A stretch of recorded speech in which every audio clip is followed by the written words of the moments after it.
Hello, everyone. Welcome. My name is Misty Petrella. I'm so excited today to introduce this most amazing woman. Actually, we didn't meet that long ago, but we hit it off right away. Okay, just one moment, really quick before I introduce her. You can find out more about me in the Empowered Entrepreneur Facebook group, so please head on over. It's a support group to empower you to make the most out of your business. With love, by the way. Okay, so please do join in. I am so lucky to be joined today by Miss Johanna Gardner. She is a master energy healer and business coach and artist all at the same time. I added that one in. And we're going to be talking all things energy today here. And I thought, she and I had such an amazing conversation before. I thought you'd like to get in on it. So Johanna, thank you so much for being here with us today. Oh my gosh, it's my pleasure. Love it. So tell the gang, right? That's what I call them, the gang of love. Tell the gang what it is you do. How do you bring together being a healer and a business coach?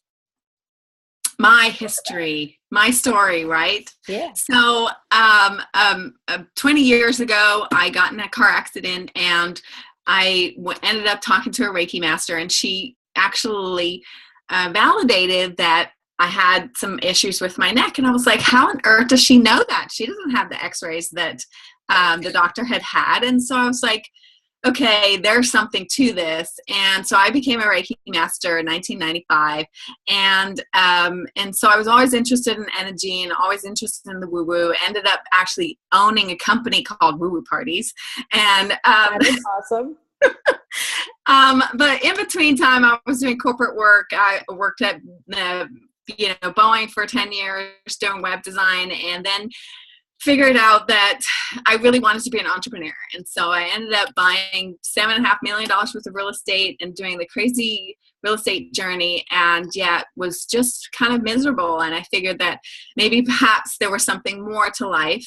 And I said the infamous words, God, I think there's something more. And they said, oh, sure, we'll just create 2008. And so ended up in the space of 6 months, my mother-in-law committed suicide. My sister-in-law died of lung cancer. A month later, we went bankrupt, lost lots of homes, and ended up, my son graduated from high school. So I was like, lost my baby, and then my husband left me. And so it was pretty tumultuous, but I ended up keeping one property, which was my hotel. And so I kept that. And 2014, I sold it, said goodbye to all that drama, and promised myself I wasn't ever going to create a business that wasn't out of my heart. And so here I am, doing energy drawings. And so I tap into people's energy and frequency and be able to tell them their soul gifts, their intuitive gifts, their stresses in their life, and wherever that's being created in their world. And so then I have developed that.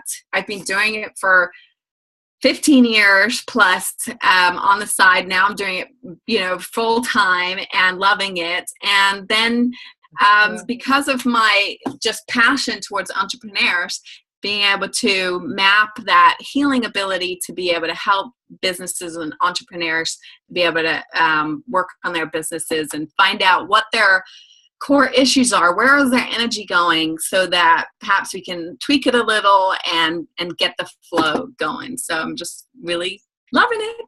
That is very cool. Now, there was something that she showed me last week. Hold up one of those drawings, because I think this is relevant for people. And this is a powerful thing to know about yourself. Now, tell them the difference between squiggly energy.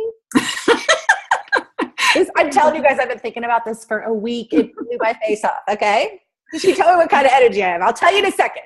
So there's a difference between squiggly energy, which is this picture she's holding up right now, and radiant energy. I'm calling it radiant energy, but I don't know what that's it. That seems like it's radiating to me. So I'm calling it that. There's a difference between the kind of impact you have on the world and how. So let's talk about that for a second, because that's one of the things I wanted you to share with people, because I was like,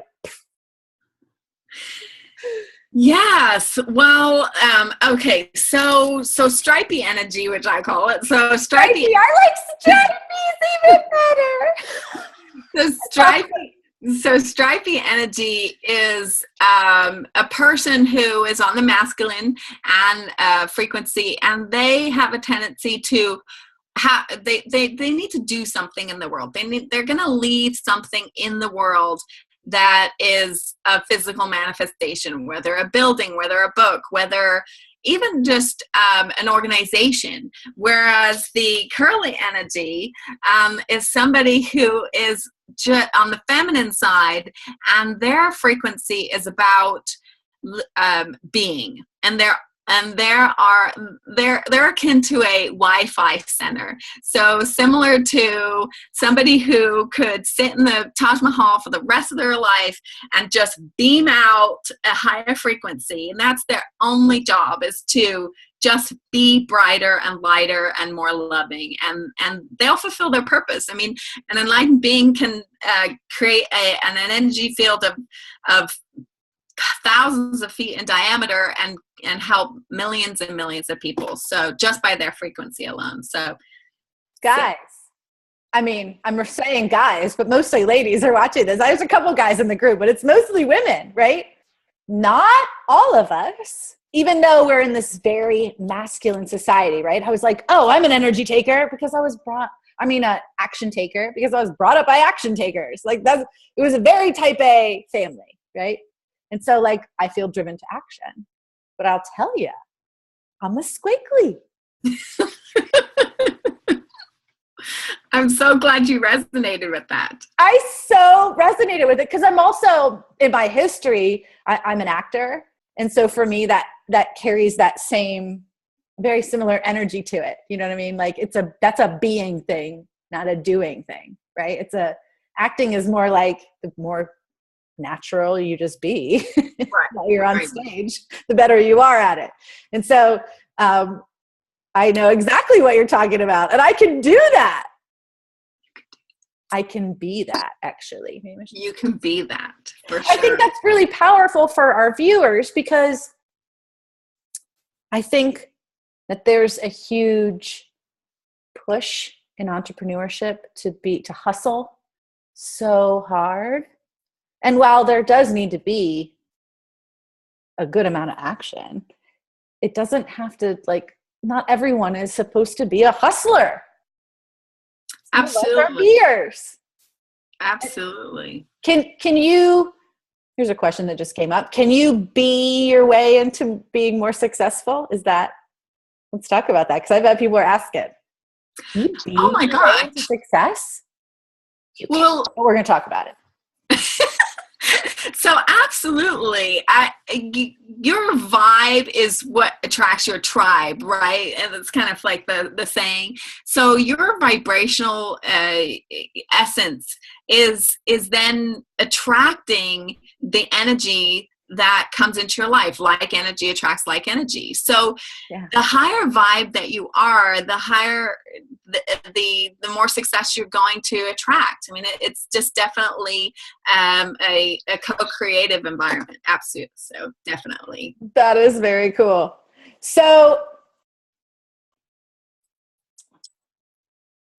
how did you decide that you were going to take your energy work into your business? Or how did you decide that you were going to use that as part of your work? I mean, did you find the energy part first and then the business coaching? How did that work for you? Good question. So absolutely. One of the things after I sold my hotel was that I was so tired of working from my head.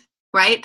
Like you said, the masculine and the old style of frequency, the old patterning of the planet even has been in the masculine, gotta, achieve.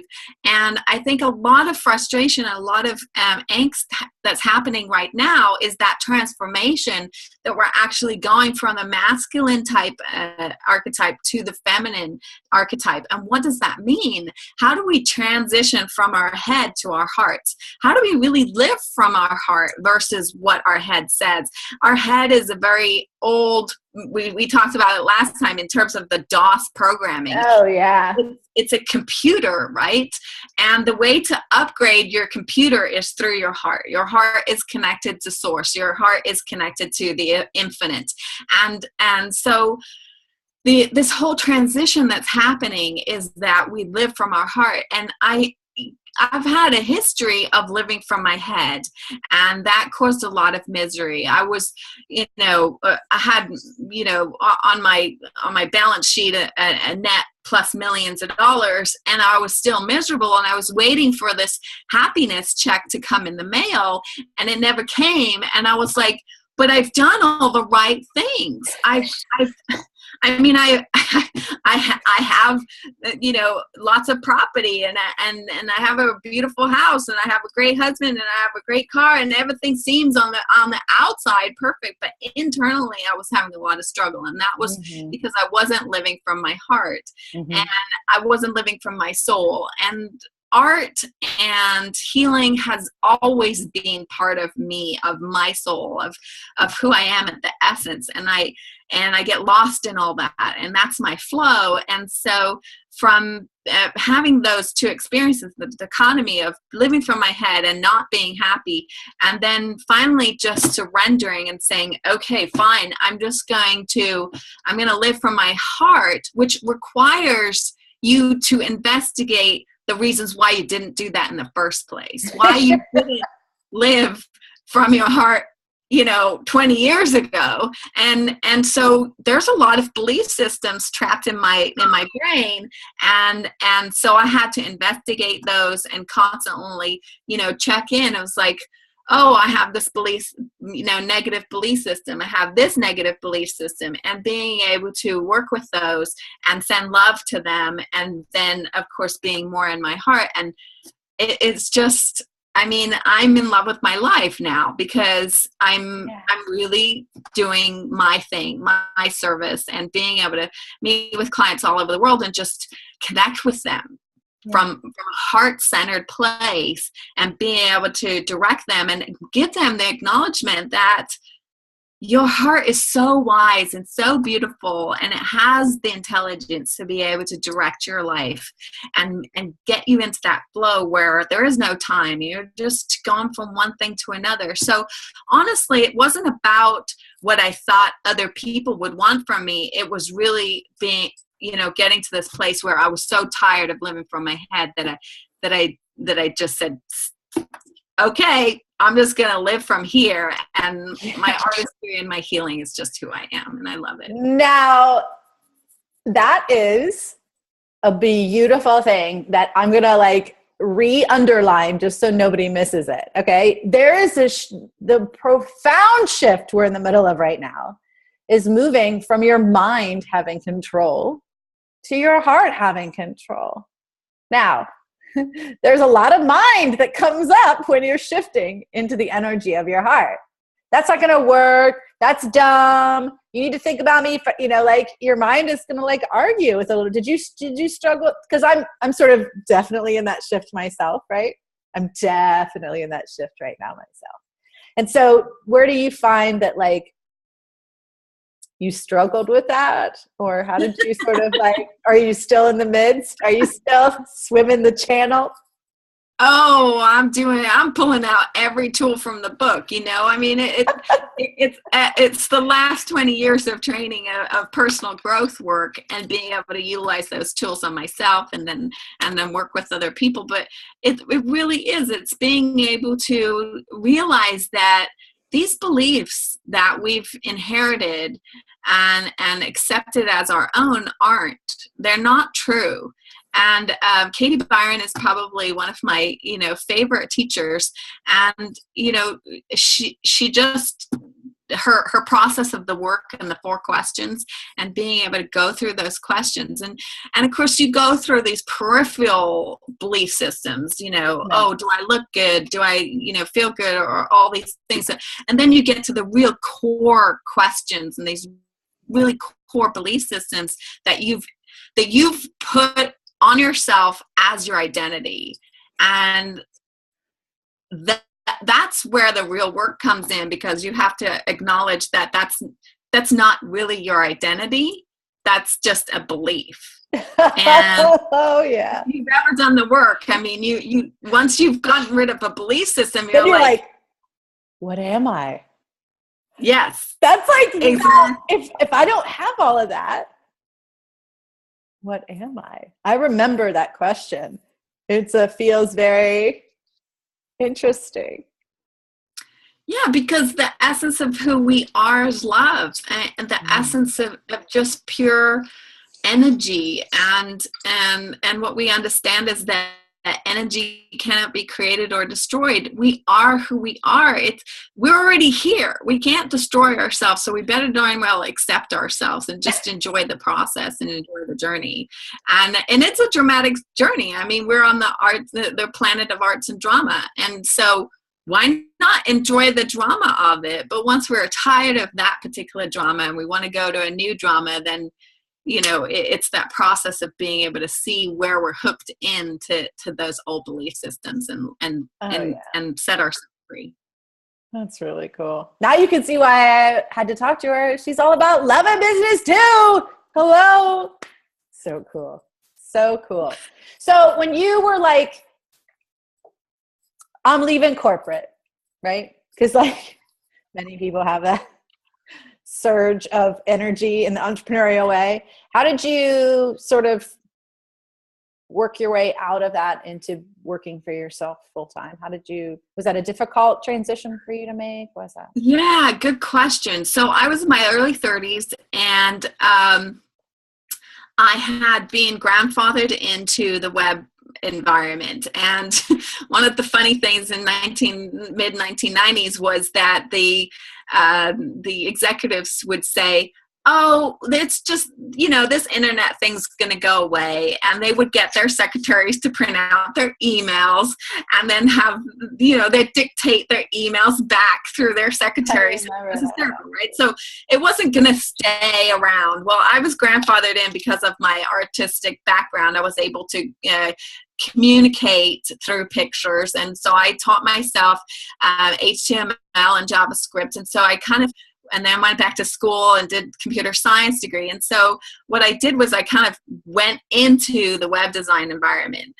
And I ended up getting a $10,000 raise the same year that my best friend, who had been in Boeing for 24 years, got laid off, because I had just figured out, what was valuable. And so I got to a place where management was deciding who was going to get laid off, the next 55-year-old. And I thought to myself, gosh, is this me? In 20 years, I'm going to have some blonde bimbo come up and tell my manager that I'm the next one to go. I'm like, hell no. So I got to get out of here.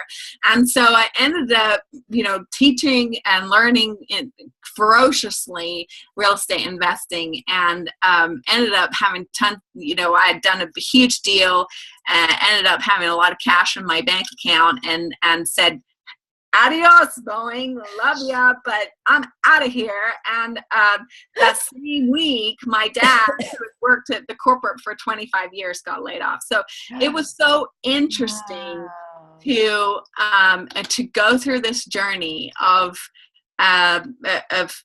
just wanting to be free. But the same problem happened was I went with my head, because I thought that was how it was supposed to be. I don't think that, it's the best journey for entrepreneurs at this point. I think that if you can skip all that drama, like I went through for 10 years of craziness and 2008 and bankruptcy and all this drama, if I can help one entrepreneur save them from that dramatic story and get them to live out of their heart and their soul's calling, then that's just my greatest joy. I mean, I'd love to save somebody from that nightmare for sure. So. Yeah. So weird. You and I have such a very similar story. It's so cool. I love that. Oh, and you guys, just so you know how we met, I was like, who wants she had friended me. I don't even know what you saw that you friended. It was just like a friending. And so my people who friend me, I reach out and I say, let's meet. And she was like, okay, let's meet. And then we met, and I like totally love her. And so now we're doing this thing. Fell in love over Zoom, right? I'm just saying. So guys, just remember that like, you never know what's going to happen when you actually reach out and connect with people. I mean, so many of the people that watch this are nervous about like, you know, sales calls or whatever. We had nothing to do with that. We were just connecting. And now I'm interviewing this amazing woman and sharing her with you. So just remember, guys, like reaching out and connecting is like super important in your work and like the most loving thing to do. We were just having so much joy. I was like, oh, we got to record this. I'm just saying. Okay. So sidebar. Thank you. So, so tell me more about the art part. Like, how did that, I mean, the actual drawing, like, how did you say, oh, I can actually see this energy and other people want to know about it?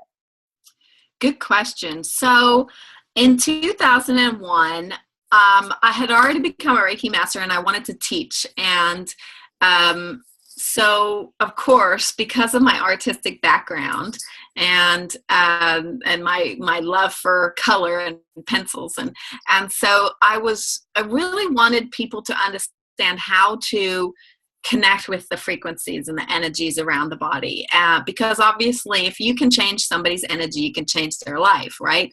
And obviously we're not, you know, that you facilitate somebody to help change their life, but when you work with somebody, you can see sticky energy or light energy, and so I wanted my students to be able to intuitively pick color to be able to represent whatever they were feeling and or seeing, so that they would get, you know, a more intuitive exercise through the class, and then then they would have a physical representation and a communication tool to be able to help guide their clients through whatever their client was going through. So being able to learn the language of color has really helped my students to be able to understand their clients' blocks, their clients' health,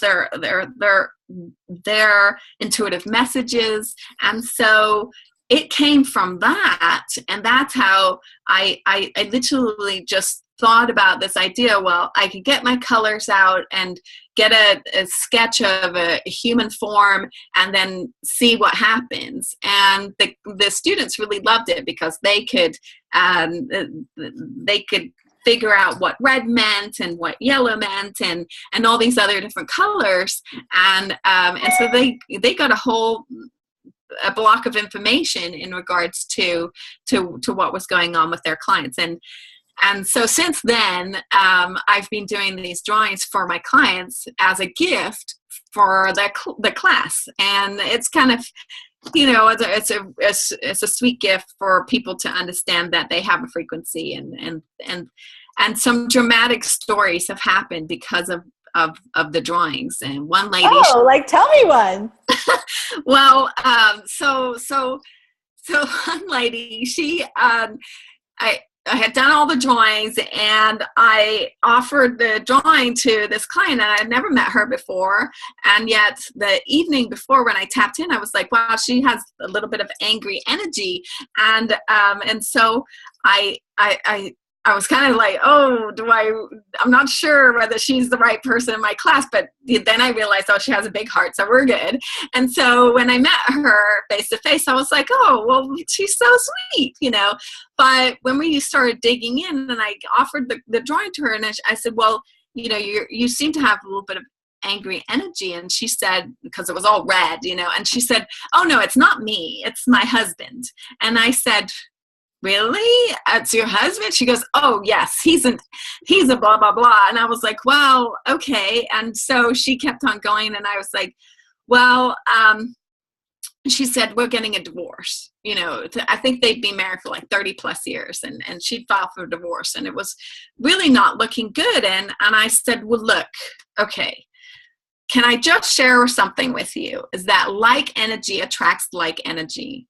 So I can't do anything about your husband, but I can say without a doubt that your energy is angry. And if you don't change your energy and you don't choose to take responsibility for whatever's going on in your field right now, it doesn't matter. You can get rid of your husband, but you're going to stay in this frequency, right? So can we work on that? And she said, I guess so. And so we spent some time really digging into why she was angry. And of course she was angry because her husband was angry. And so it was just perpetuating together. Anyway, so the short story of the long story is that she called me on Monday and said that she had called the divorce off. And she realized that she needed to work on herself, and she was ready to do that. And so they're still happily married. So it's wow! Congratulations! That is cool. That is all because of a drawing, right? All because of a drawing, you guys. She didn't even do a drawing for me. She just told me it was squiggly. Exactly.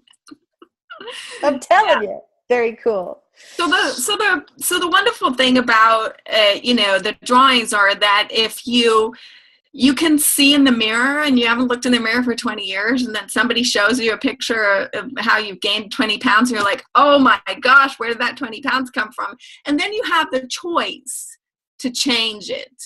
And you obviously have the tools to be able to go exercise or eat better, but it's the accountability, it's that responsibility of being able to say, you know what, I can make a different choice and change whatever's going on. So the drawings really help empower people to make that choice. That's really cool. That's so beautiful. So if someone wants to start changing their frequency, how do they do that? Absolutely. Well, the first thing obviously is figuring out what your frequency is. And obviously there's some really good stuff about your frequency, and you don't necessarily want to change all the good stuff. You just want to change the blocks, right? You want to change whatever is not working with you. Where is the light not working? It's similar to massage where, they look at the knots and they help release all the tissue. And it's the same thing with our frequency, our electromagnetic field. If you can add light to a certain area that's a little dark and not firing appropriately, then obviously that releases that energy and things lighten up. So when I work with clients, I can work with the chakras give me an incredible amount of information. And so they tell me where your energy's going, where your energy's not going, if it's blocked. A lot of times clients have their throat chakra kind of small and tangled. They have a lot of thyroid issues, a lot of chronic fatigue going on. Is because we haven't found our voice. We haven't found our ability to be able to communicate effectively. So there's all kinds of fun things that I do with clients. I can do Reiki and healing and mindset work particularly works. And then ultimately my most fun thing is color prescription. So I like to That's so cool. I've written several posts on my blog, which is based, and today I'm writing about indigo. So if you're stressed out, wrap yourself in an indigo blanket, because your third eye is about calm and trust and insights, and then it's got that little mix of spirituality in there that will help calm all that stress down, because a lot of times stress is very red and it's kind of angry, and so being able to just get calm and get centered. So it's kind of fun little things like if you're wanting to increase creativity in your world, then eat oranges. And so because they're orange in your second, right? Yeah, that's so cool. They're kind of like color affirmations. You know how we spend a lot of time in our heads and we're like, oh, I'm going to get creative. Like we write all these affirmations. Instead, why not incorporate an affirmation with all your senses? So if you're wanting your sacral to open up and have a little bit more warmth in your life, then eat oranges, because you're utilizing all the senses, your taste, your smell, your when going to the grocery store, you're trying to find the oranges, so there's sound there, but and the touch and of course it's now physically part of you. So it's being able to incorporate that. This is prescriptions. I know.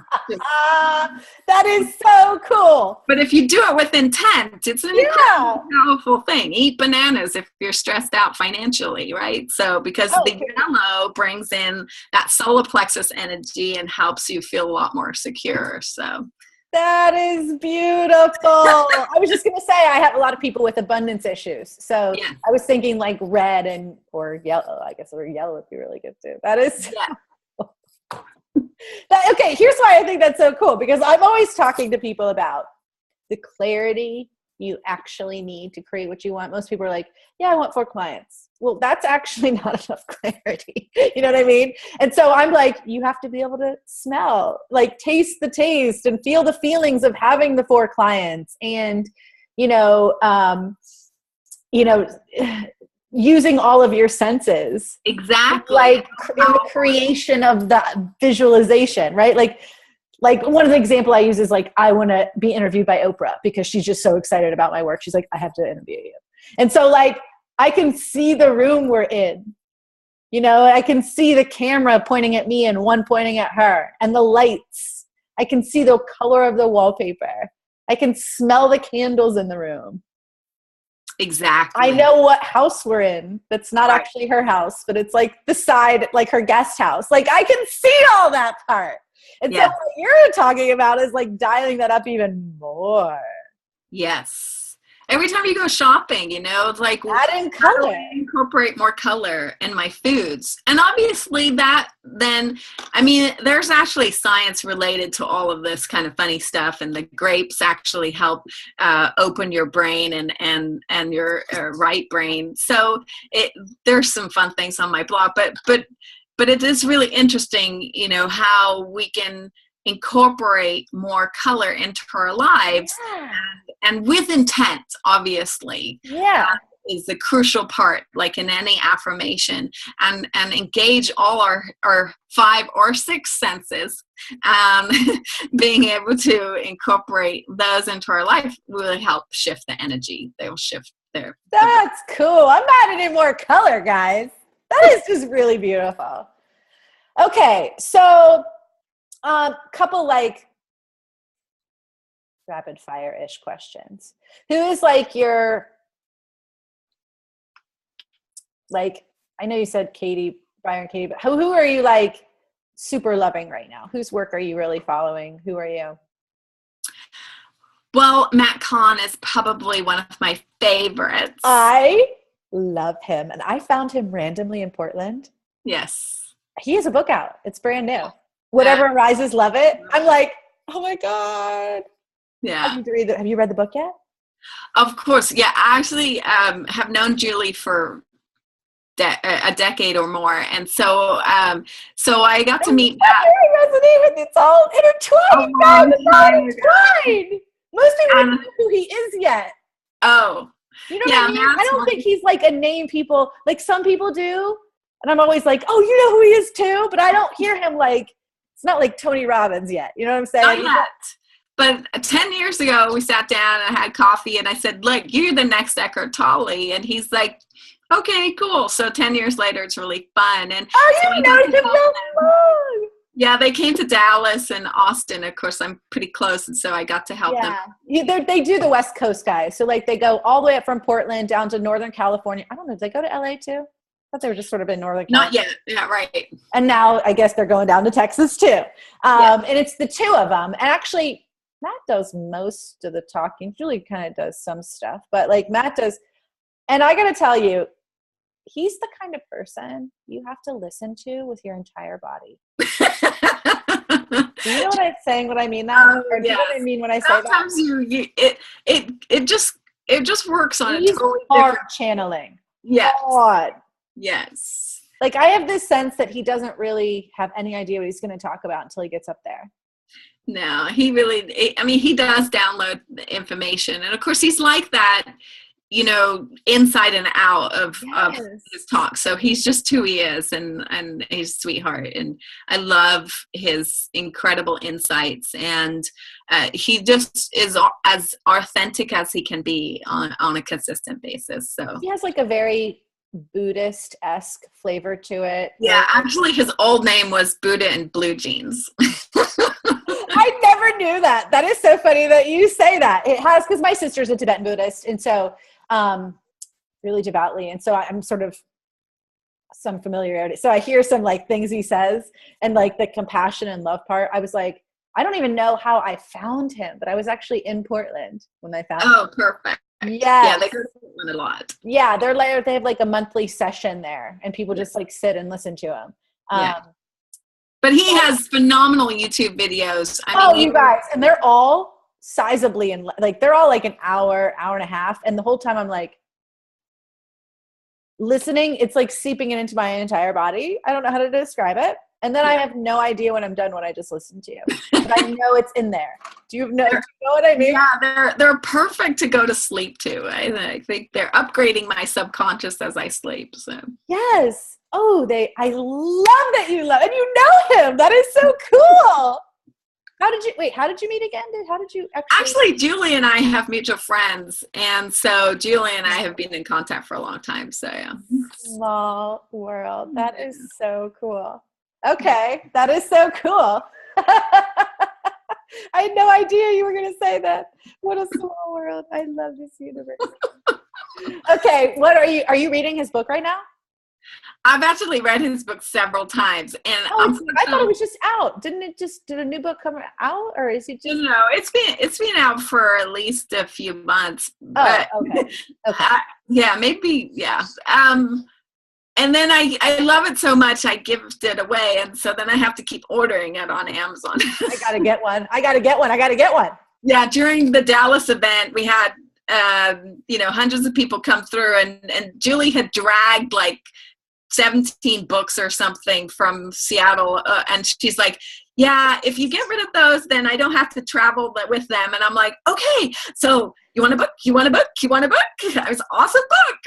Let me help you, Julie. There's a download in the book, and so it has energy to it, and healing energy to it. So that's. Oh my gosh, I have this friend. Her name's Jamie Boots, and she and I were just talking about radical acceptance. Yes.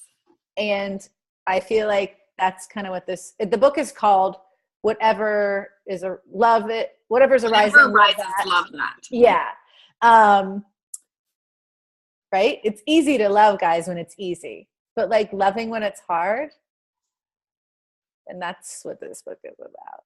Ooh, I am so excited about this book. I'm totally going to get it. Okay. Besides this book, what else are you reading that is like totally influencing you? It could even be like a blog. I don't care. Whatever you're like super loving right now. Oh, good question.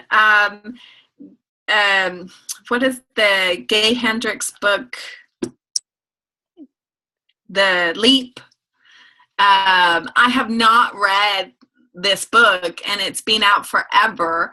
And I loved The Leap. And so it definitely helped me be able to figure out what my level of happiness was. This is the upper limiting thing, right? Yes. Yes, I read this book. Yes. I was just talking to a client about that today. It's called The Big Bleep. I always thought it was called The Upper Limit. The Big Leap. I'm going to have to tell her to read the book. Anyway, go ahead. Sorry. It's on my bag, but the left brain doesn't work as well as the right brain. So yeah, the upper limits of my happiness, and I think that it was so recognizable, from my past, and realizing, when I owned the hotel and I had all this money and everything was great, and that was my upper limit, right? And I was just hitting that. I was not happy, and yet that. I thought I was supposed to be happy, and all these, intricacies of my own ability to feel happy. And I feel that that's why it's been so important for me lately, is being able to live from my heart, because there is not that much thinking involved, and so you just live and you just go with the flow, and that's allowing me to be more and more happy. That is very cool. That's cool. Nice. Okay. So how do people find out about you? If they're like, oh my God, Misty, you're right. Johanna is just lovely. I need to know more from her in this world. How does someone follow you? Where do we find you more? Oh, it's www.creativeenergyhealing.com. Creativeenergyhealing.com. Do you have a residence in the Facebook? Or yes, absolutely. I'm also known as Reverend Johanna, so you can find me at facebook.com/Reverend Johanna. And are you a reverend? I am a reverend. Actually, that was a long story, but so when I became a Reiki master in 1995, the idea was that you're not allowed to touch people unless you have a massage license. And so one of the ways to be able to work with your clients was to become a reverend, because that was legally okay. You had a little bit more protection. And of course, so I became a reverend in 1995 and ended up never really utilizing it, of course, except for my Reiki business, and until 2007, when I bought the hotel and needed, after the collapse, being able to add a wedding business to the hotel was kind of good for paying the large mortgage. And so I ended up facilitating over 600 wedding ceremonies over the last 8 years. So. Wow. So I've been up close. Isn't she cool? Now, here's my question. Was it under a certain... No, it's just the She's organization. So I was ordained with an organization. Now you can just get it online, but it wasn't anything necessarily like hugely intense. Like I said, the whole reason was to protect myself, and then it was funny because a bride called me up and said, oh, we'd love to have a wedding there. And I said, oh, that'd be great. She says, well, I would like, a minister. And I said, oh, okay, well, I'm sure I could find one for you. And so I started Googling it, and then I thought, $350 for 10 minutes work. Wow, that's pretty intense. And then by the end of the evening, I realized, wait a minute, aren't I ordained? And so then, I looked up the laws in Texas and realized, oh, boom, that's an income that I can generate to pay the mortgage. So that is so cool. That is cool. Do you still do it? I do on occasion, absolutely. So I have people who just still call me up for the weekend and just say, hey, would you come and officiate our wedding? So beautiful. Yeah, no. That is so cool. Okay, guys. I'm sorry. Did I miss something? What did you say? No. Oh, yeah. Oh, you guys, I'm so glad you got to meet my new friend here, because she's so incredible. I'm just so glad you got to. Thank you guys for joining us so much. Don't forget, if you are catching this on YouTube, head over to the Empowered Entrepreneur Facebook group. There's so much magic happening. And thank you so much for joining us. You have an awesome day. We'll see you on the flip side. Bye, guys.